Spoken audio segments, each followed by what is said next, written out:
एक सूरदास का प्रश्न उत्तर वाला सेक्शन पूरा कंप्लीट कर लेते हैं इस वीडियो में। क्षितिज का भाग 2 का हमारा मतलब पार्ट 1 सूरदास के पद कह सकते हैं आप। इसमें सूरदास के पद है, मतलब मैंने सूरदास लिखा है तो सूरदास ही है क्योंकि चैप्टर का नाम तो इसलिए सूरदास लिखा है। तो सूरदास के पद का हम अपन क्या कर लेते हैं, प्रश्न उत्तर कंप्लीट कर लेते हैं। ठीक है, तो शुरू करने से पहले चैनल पर नए हैं सो आप लोगों से रिक्वेस्ट थी कि वीडियो पसंद आने पे अपने ज़्यादा से ज़्यादा दोस्तों के साथ शेयर करें ताकि सभी को ये मिल सके, और वीडियो को लाइक ज़रूर कर दीजिएगा अगर समझ में आए तो। इसी तरीके से मैंने इंग्लिश का भी फर्स्ट चैप्टर का एक्सप्लेनेशन दे दिया है आपको, सो आपने नहीं देखा हो तो वो भी आप देख सकते हैं, और सारे चैप्टर्स का मैं आपको प्रोवाइड कर दूंगी 1 बाय 1। कोई क्यूरी हो, कोई कहीं कुछ समझ में ना आए, और इसके बाद इसके जो पद हैं उनका सप्रसंग व्याख्या भी मैं आपको बता दूंगी कि क्या लिखना है आपको सॉरी, और किस तरीके से लिखना है। So let's start with first question. पहला क्वेश्चन हमारा है, गोपियों द्वारा उद्धव को भाग्यवान कहने में क्या व्यंग्य निहित है। तो सीधी साफ बात है, गोपियों ने उद्धव को भाग्यवान क्यों कहा। गोपियों ने उद्धव को भाग्यवान इसलिए कहा क्योंकि वो हमेशा श्री कृष्ण के साथ रहते थे। पर व्यंग इसमें क्या था, व्यंग ये था कि जो उद्धव जो थे वो कृष्ण के साथ रहने के बाद भी उनके प्रेम को अनुभव नहीं कर पाए, तो इसी वजह से ये उनके लिए व्यंग था।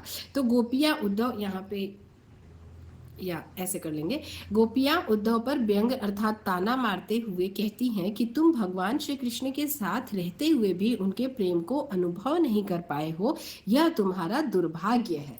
तो ये उनके ऊपर व्यंग था। ठीक है, ये हमारे पूरे सारे ही ऑलमोस्ट क्वेश्चंस जो है हम ये पूरा कवर करने वाले हैं टोटल।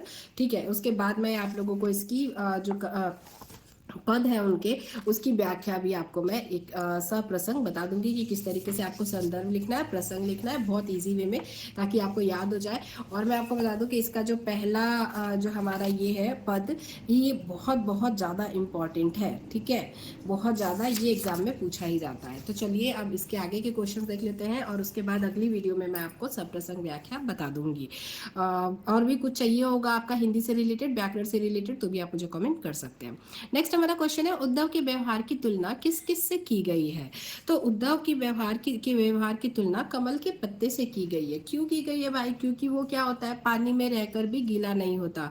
इस तरीके से क्यों की गई है कि उद्धव जो थे वो श्री कृष्ण के साथ रहकर भी उनके प्रेम को अनुभव नहीं कर पाए। उसी प्रकार जो कमल का जो पत्ता होता है वो पानी में रहकर भी गीला नहीं होता, मतलब वो पानी को अनुभव नहीं कर पाता, इसी वजह से उससे की गई है।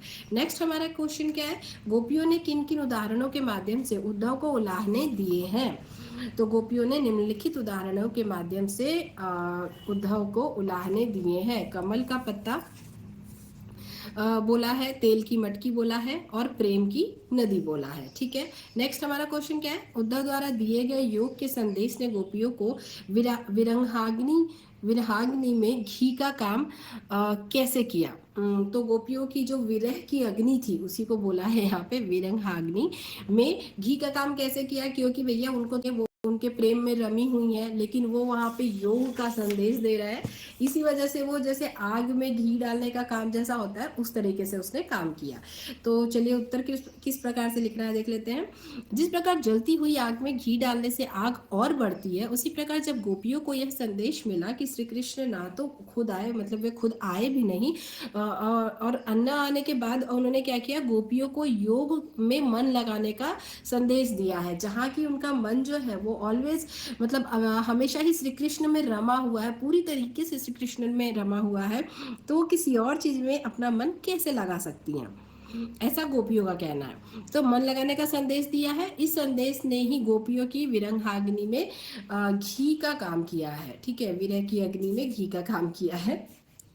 नेक्स्ट हमारा क्वेश्चन है, मर्यादा न लही के माध्यम से कौन सी मर्यादा न रहने की बात की जा रही है। मर्यादा को मतलब मर्यादा को ही मर्यादा लिखा हुआ है यहाँ पे, तो आंसर होगा प्रेम को प्रेमी और प्रेमिका दोनों की तरफ से निभाया जाता है। जो प्रेम होता है वो प्रेमी और प्रेमिका दोनों की तरफ से निभाया जाता है, परंतु यहाँ पे क्या हो रहा है, यहाँ पे श्री कृष्ण ने गोपियों को से प्रेम निभाने की बजाय उन्हें ठीक है, योग का संदेश भेज दिया है।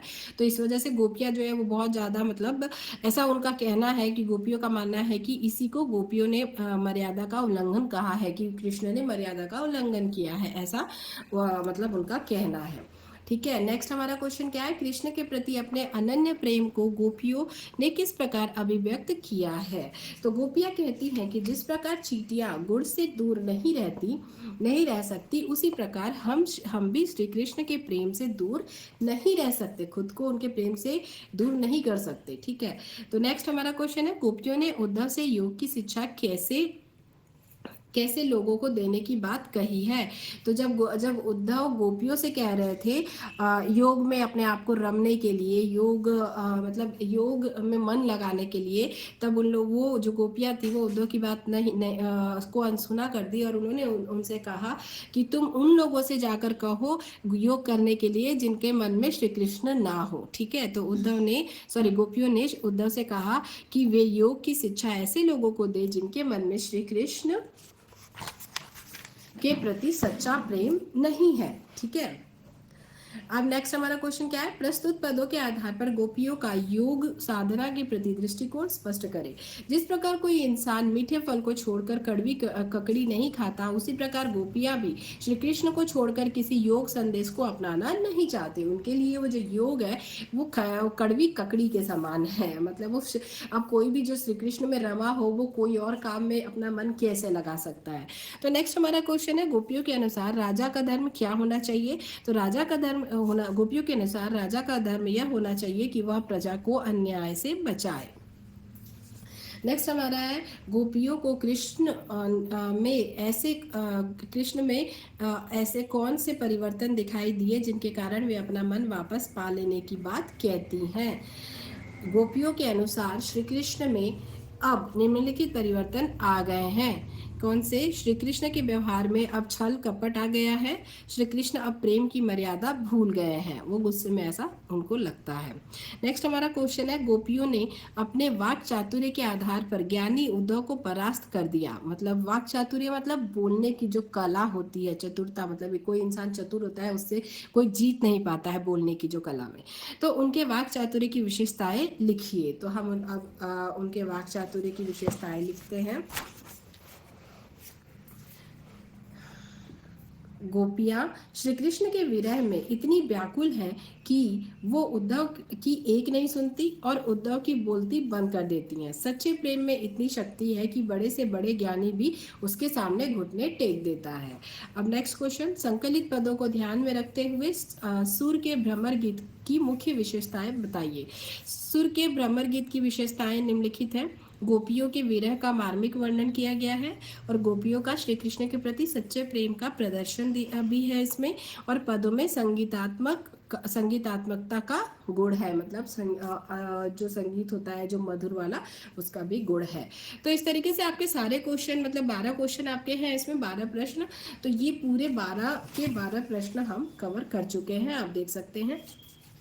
अब इसके बाद नेक्स्ट वीडियो में हम इसका सप्रसंग व्याख्या करना सीखेंगे कि किस तरीके से आपको इजी वे में आप इसकी व्याख्या कर सकते हैं, और जो जो आपको लिखना होगा एग्जाम में आप किस तरीके से लिखेंगे। ठीक है, तो चलिए, ये वीडियो अच्छी लगी हो तो लाइक कीजिएगा और दोस्तों के साथ शेयर करना बिल्कुल भी ना भूलिएगा। चैनल पर नए हैं सो प्लीज चैनल को सब्सक्राइब कर लीजिएगा। चलिए, मैं मिलूंगी आप लोगों से अपनी अगली वीडियो में, तब तक के लिए बाय बाय एंड थैंक